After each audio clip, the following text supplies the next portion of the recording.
Tunnel में फंसे मजदूरों के परिवारों से क्यों नहीं मिला कोई विपक्ष का नेता?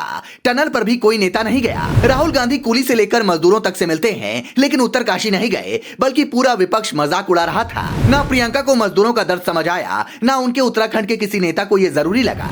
17 दिन से अलग अलग राज्यों के 41 मजदूर टनल के अंदर फंसे थे। उन्हें पता भी नहीं था कि अब कभी बाहर आ भी पाएंगे या नहीं। उनके परिवार वाले परेशान थे। उनकी हालत कैसी थी इसका अंदाजा आप एक मजदूर के पिता की हालत से लगाइए। वो गहने बेचकर उत्तरकाशी पहुंचा था, 9,000 रुपए लेकर वहां गया था, लेकिन जिस दिन बेटा बाहर आया तो जेब में सिर्फ 260 रुपए बचे थे। सर वही गहने जो पैल वैल थे नथ और वही धरकर और सुनार के पास हमने आना पड़ा। जो कुछ था जैसे थोड़ा बहुत, तो और कोई रास्ता ही नहीं था। कितने पैसे जुटा कर आप आए यहाँ? 9,000 सर लेकर हम आए थे। बचे हैं या खर्च हो गए? जी हमारे पास बचा है 290 रुपया भी हो, तो धीरे धीरे खर्च हुआ, बहुत समेट के चले तब। लेकिन किसी विपक्ष के नेता को यह नहीं दिखा, बल्कि वो तो सोशल मीडिया पर मजाक उड़ाने में व्यस्त थे। कहा जा रहा था कि बताइए चांद पर पहुंच गए और मजदूरों को भी नहीं निकाल पा रहे, कैसी सरकार है? दरअसल ये लोग चाहते ही नहीं थे कि मजदूर कभी बाहर निकलें, क्योंकि फिर इनको राजनीति कैसे करने को मिलती। ये चाहते थे कि जब मजदूरों के निकलने की उम्मीद ही खत्म हो जाए तो सरकार को घेरा जाए, लेकिन ऐसा नहीं हुआ। उत्तराखंड के मुख्यमंत्री पुष्कर सिंह धामी ने टनल के बाहर ही डेरा डाल दिया। वहीं पर उन्होंने अपना अस्थायी ऑफिस भी तैयार कर लिया।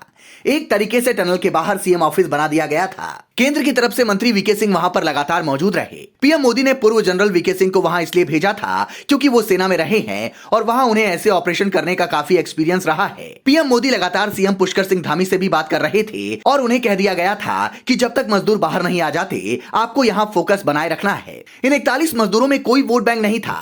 इनमें कुछ हिंदू थे, कुछ मुसलमान थे। निकालने वालों में भी हिंदू मुसलमान दोनों थे, लेकिन फिर पूरा सरकारी अमला वहां क्यों लगा रहा? वहां तो कोई अंबानी या अडानी नहीं फंसे थे, गरीब मजदूर फंसे थे। उन्हीं गरीब मजदूरों को खुद की आवाज कहने वाले राहुल गांधी उत्तरकाशी नहीं गए, लेकिन सीएम वहां बैठे रहे। चाहते तो अधिकारियों से कह सकते थे कि आप ध्यान रखिए, उन्हें सख्त निर्देश दे सकते थे, 1-2 बार मुआयना करके आ सकते थे। कोई कुछ नहीं बोलता, कोई हल्ला नहीं होता, क्योंकि 17 दिन तक लगातार खुदाई का काम चला तो सब बोलते ठीक है, लोग अपना काम कर रहे हैं, सरकार नजर बनाए हुए है। लेकिन नहीं, सीएम वहीं पर रहे, अंदर फंसे मजदूरों से बात करते रहे, पल पल की अपडेट पीएम मोदी को देते रहे। दरअसल ये प्रधानमंत्री मोदी का ही दिखाया हुआ रास्ता है। उन्होंने ये साबित करके दिखाया है कि देश का एक एक व्यक्ति उनके लिए कीमती है, चाहे वो किसी भी क्लास से आता हो।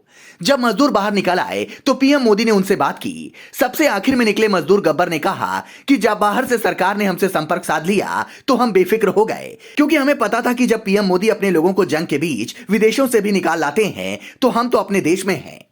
ये भरोसा ऐसे ही नहीं बना है, इसे बनाने के लिए किसी ने तपस्या की है और जनता को अपना परिवार मानकर सारा वक्त उसे ही दिया है।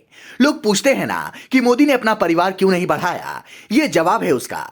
जब नेता सर्दी में नर्म गद्दों पर अपने परिवार के साथ रात में सोते हैं तो ये नेता अपने लोगों की समस्याओं को सुलझाने में लगा होता है। आपको याद होगा जब ओलंपिक चल रहा था तो रात को 3 बजे कई मैच का रिजल्ट आता था।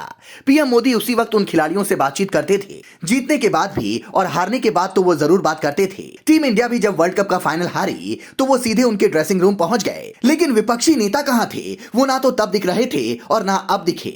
फिर कहते हैं मोदी से जनता इतना प्यार क्यों करती है। Bureau report, leading Bharat TV.